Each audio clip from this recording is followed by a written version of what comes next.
Let's have a ball.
Halo semuanya, selamat datang di podcast Suara Keadilan, di mana kita akan bahas isu sosial dan hukum secara santai tapi mendalam. Aku Natasha sebagai host dari podcast ini, dan hari ini aku udah sama teman-temanku ya, yang kenalan. Halo semuanya, kenalin aku Lisa. Halo, nama aku Bella. Halo, nama aku Kofifa. Halo, aku bisa dipanggil Rio. Nah, hari ini kita tuh udah siap buat ngebahas topik yang paling seru nih. Topik kita hari ini cukup serius, yaitu pelanggaran kode etik dalam kasus Verdi Sambo. Nah, kasus ini tuh bukan hanya soal tindak kriminal biasa, tapi juga melibatkan etika profesi yang dilanggar oleh salah satu anggota atau petinggi Polri. Oke, yuk kita mulai dengan penjelasan topiknya. Oke, kasus Verdi Sambo ini cukup mencuri perhatian publik karena skandalnya yang menyentuh inti integritas institusi hukum di Indonesia. Nah, awalnya kasus ini tuh terlihat seperti tembak-menembak biasa antar sesama anggota Polri. Tapi ternyata ada pembunuhan berencana di balik cerita ini. Iya benar, jadi Verdi Sambo yang pada saat itu menjabat sebagai Kadif Propam Polri itu terbukti terlibat langsung di dalam pembunuhan Brigadir J. Nah, pelanggaran tersebut itu bukan hanya soal tindakan kriminal, tapi juga menyangkut tentang pelanggaran berat terhadap kode etik seorang pejabat publik, yaitu polisi, yang seharusnya menjunjung tinggi kejujuran, keadilan, dan perlindungan HAM. Nah, kabarnya nih, skandal kasus pembunuhan ini juga sangat mempengaruhi citra Polri ya tentunya secara keseluruhan. Karena mulai banyak pertanyaan dari masyarakat, apakah kasus seperti ini itu udah menjadi bagian dari budaya mereka dalam menjalankan wewenang mereka di institusi tersebut. Nah, menarik banget nih. Kita akan bahas detailnya lebih lanjut termasuk kronologi kejadiannya. Nah, Bella, kamu bisa mulai ceritakan latar belakang permasalahan ini enggak? Oke, jadi pada tanggal 8 Juli tahun 2022, Brigadir J ditemukan tewas di rumah dinas Verdi Sambo, yaitu atasannya. Awalnya, Polri memberikan narasi bahwa ada tembak-menembak antara Brigadir J dan juga Baradae. Tapi beberapa hari kemudian, keluarga Brigadir J itu menemukan kejanggalan. yaitu adanya luka-luka yang nggak sesuai dengan cerita tembak-menembak tersebut. Nah, di dalam kasus penyelidikan lebih dalam tentang pembunuhan Brigadir J itu tadi, yang dibunuh oleh atas perintah Ferdy Sambo dengan menyuruh Baradae untuk menembak Brigadir J tersebut. Lalu serta-merta untuk memastikan kematian dengan tembakan tambahan. Lalu motifnya sendiri juga ada dugaan terkait perselingkuhan antara Putri Chandrawati dengan Brigadir J. Putri Chandrawati ini adalah istri Sambo. Nah, selain pembunuhan, Ferdy Sambo itu juga melakukan upaya untuk menutupi kasus ini. Contohnya seperti menghapus rekaman CCTV, kemudian menyusun skenario yang palsu, dan mengancam saksi. Nah, kasus menutupi itu tadi itu kan juga menambah pelanggaran kode etik dan hukum yang dilakukan oleh Ferdy Sambo sendiri.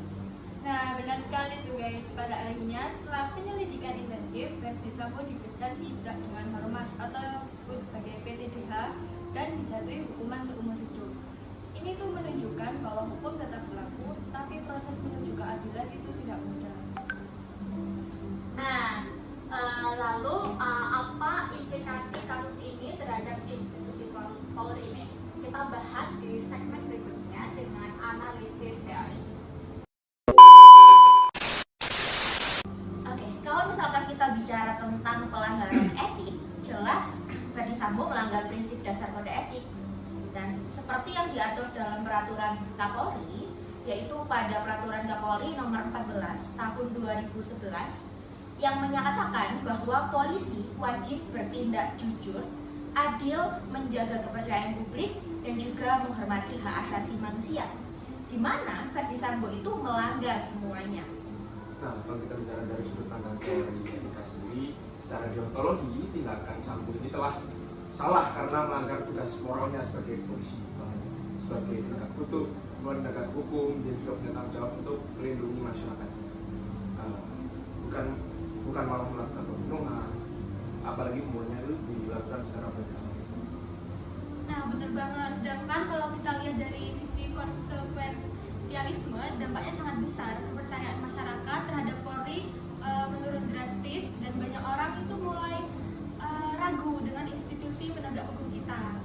Dan ini juga berbahaya untuk jangka waktu yang lebih panjang. Nah, betul sekali guys. Jadi kasus ini tuh juga menunjukkan adanya moral azab di dalam tubuh Polri.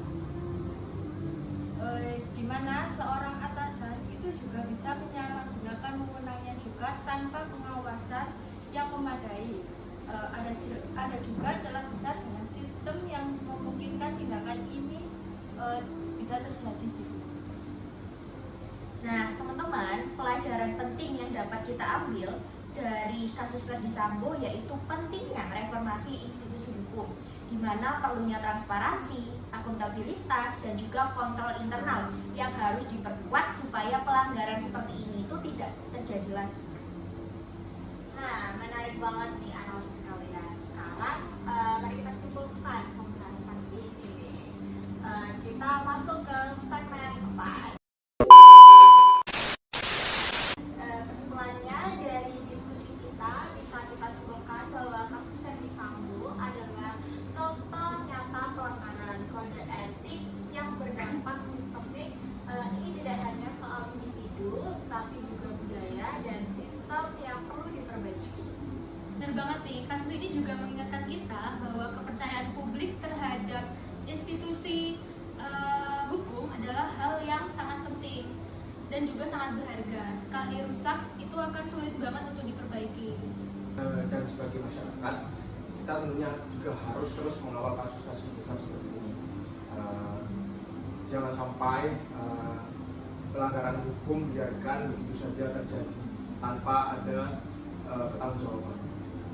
Nah, selain itu, untuk institusi Polri, reformasi adalah sebuah keharusan dan juga transparansi dan pengawasan internal tentunya harus menjadi prioritas. Intinya itu gini, keadilan harus ditegakkan tanpa pandang bulu, dan pelanggaran juga etik harus ditandatangani dengan tegas agar hukum benar-benar menjadi pelindung masyarakat ataupun yang lainnya juga. Nah, setuju nih. Oke, terima kasih buat kalian semua yang udah diskusi hari ini. Dan pendengar, jangan lupa untuk ikutin podcast kita yang lain